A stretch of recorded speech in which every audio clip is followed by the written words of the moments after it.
Era solo. Lleno de Eu vim, era peito, mas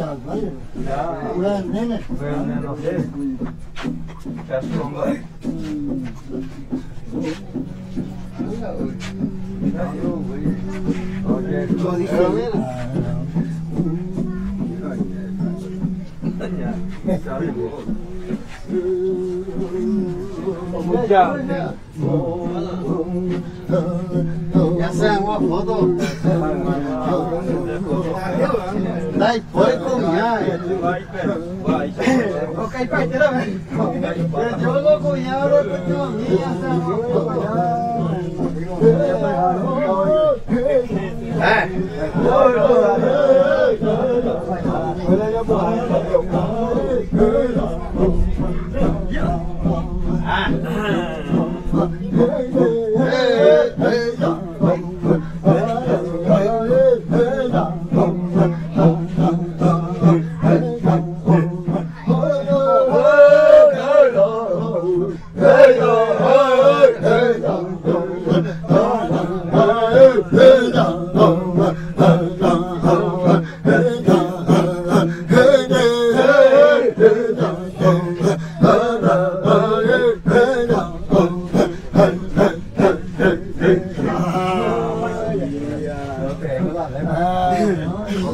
la lengua, he conocido.